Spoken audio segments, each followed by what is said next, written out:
kondisi masyarakat perekonomiannya menurun, lumayan susah. Masyarakat mulai merebutkan negara di atas.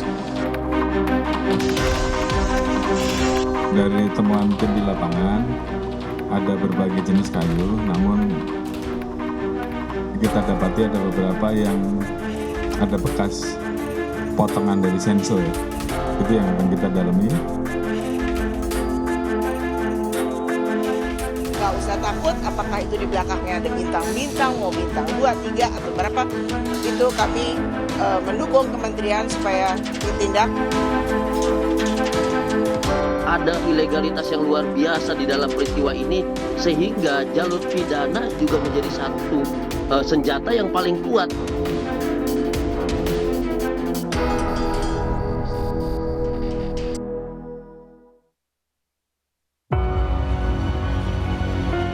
Bencana banjir dan longsor di Aceh, Sumatera Utara, dan Sumatera Barat sudah lebih dari sepekan terjadi.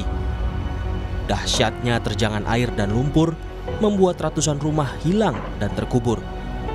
Harta benda dan ratusan nyawa melayang dihantam bencana. Ribuan warga terisolasi. Cuaca ekstrim memang sedang melanda, tetapi kerusakan lingkungan menyumbang andil parahnya bencana. Ribuan kayu gelondongan hanyut terbawa air ikut menerjang permukiman. Dari mana asalnya dan siapa yang merusak hutan? Seorang kepala desa di Tapanuli Tengah bercerita, sejak tahun 2013, masyarakat mulai merambah hutan dan mengubah lahan negara menjadi lahan perkebunan. Sekitar tahun 2013, ya, kondisi masyarakat perekonomiannya menurun, lumayan susah. Masyarakat mulai merebutkan negara di atas. Belum lagi di Desa Muara juga seperti itu, di hulu sungai ini. Lahan-lahan hutan negara itu dibukai masyarakat untuk lahan perkebunan. Saya rasa gelondongan kayu ini berasal dari situ. Karena sepengetahuan saya, perusahaan tidak ada yang beraktivitas di hutan negara. Tidak ada. Namun benarkah tak ada pihak lain yang mengeksploitasi hutan hingga berakibat menurunnya daya dukung daerah aliran sungai? Kepala Kepolisian Republik Indonesia, Jenderal Listio Sigit Prabowo memastikan pengusutan temuan kayu gelondongan usai banjir di Bandang di Sumatera sedang berjalan. Menurut Kapolri, ada bekas potongan gergaji mesin pada batang kayu di lapangan. Padahal sebelumnya, kayu-kayu itu diklaim tumbang dihantam banjir. Dan akan melakukan kerjasama dengan Menteri Kehutanan dan tim untuk membentuk Satgas Gabungan untuk melakukan penyelidikan terkait dengan temuan-temuan kayu yang diduga juga ini berdampak terhadap kerusakan. Dari temuan tim di lapangan, ada berbagai jenis kayu, namun kita dapati ada beberapa yang ada bekas potongan dari senso ya. Itu yang akan kita dalami. Tim sedang turun nanti bersama-sama dengan tim dari Kehutanan untuk menyusuri dari daerah aliran sungai yang terdampak sampai dengan kita tarik ke hulu dan hilirnya. Saya kira itu. Ketua Komisi 4 DPR Titik Soeharto mendorong penegakan hukum atas penebangan hutan. Tak cuma di daerah terdampak bencana, tetapi seluruh Indonesia. Sebab bencana di Sumatera bukan sekadar peristiwa tiba-tiba, tetapi ada akumulasi kerusakan hutan yang cukup lama. Mencari tahu, menghukum siapa-siapa saja yang menyebabkan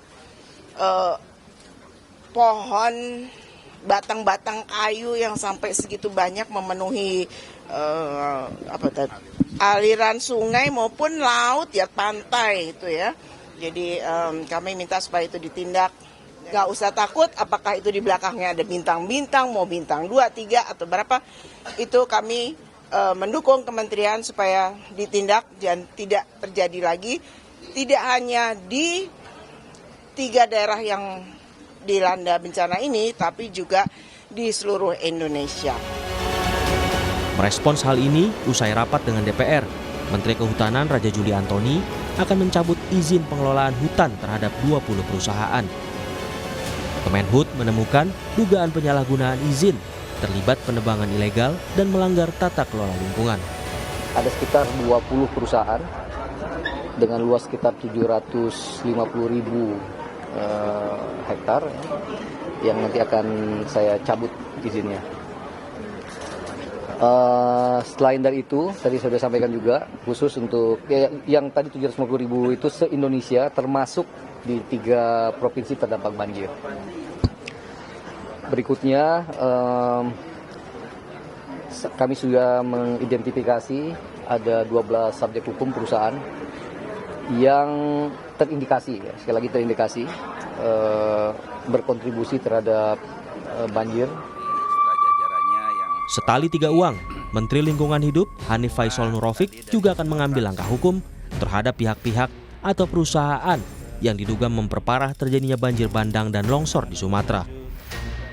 Termasuk juga sanksi ke pemerintah daerah terkait dengan kebijakan yang bisa memperburuk kondisi wilayah. Ada 3 hal, jadi multidos, jadi mulai dari sanksi administrasi kita akan kenakan ke pemerintah daerah. Jadi kami tidak akan ragu-ragu memberikan sanksi ke pemerintah daerah bila mana berdasarkan kajian saintifik dia kebijakannya memperburuk kondisi landscape. Kemudian sanksi persengketaan lingkungan hidup. Kondisi bencana yang demikian itu kan harus ada yang memulihkan. Undang-Undang 32 menganut asas polluter pays. Jadi semua pencemar wajib membayar. Ini pasti kami tempuh. Kemudian yang terakhir, karena ini sudah menimbulkan korban jiwa, maka pendekatan pidananya akan muncul. Jadi ketiga-tiganya akan diterapkan oleh Kementerian Lingkungan Hidup untuk kemudian memberikan rasa aspek adil terkait dengan kejadian ini, sekaligus upaya membangun efek jera dan membangun kehati-hatian. Selain aktivis lingkungan menyambut baik niat pemerintah mengusut temuan kayu gelondongan di banjir Sumatera. Tetapi langkah ini harus diimbangi dengan integrasi dari para penegak hukum. Sebab selama ini ketika sanksi sudah dijatuhkan, tak ada transparansi eksekusi. Efek jera dibutuhkan agar perilaku serupa tak terus berulang.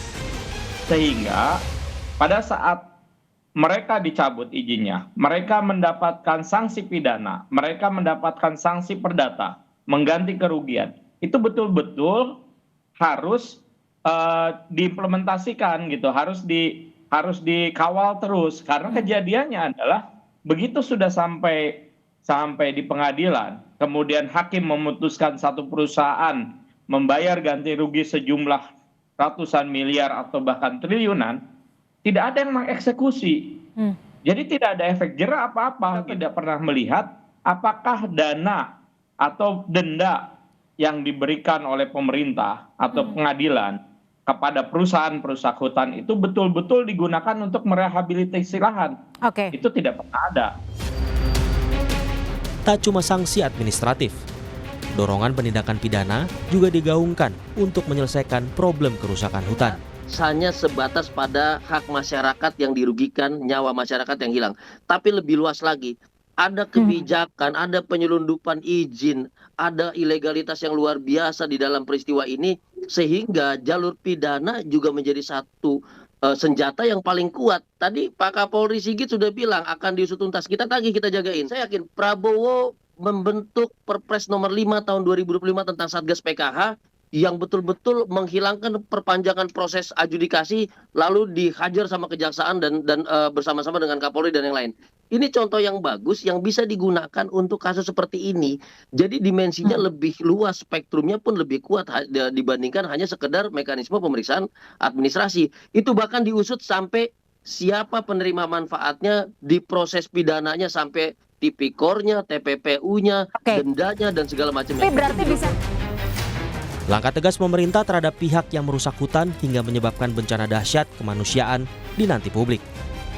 Penegakan hukum yang transparan menjadi harga mati demi menyelamatkan kehidupan di wilayah Sumatera.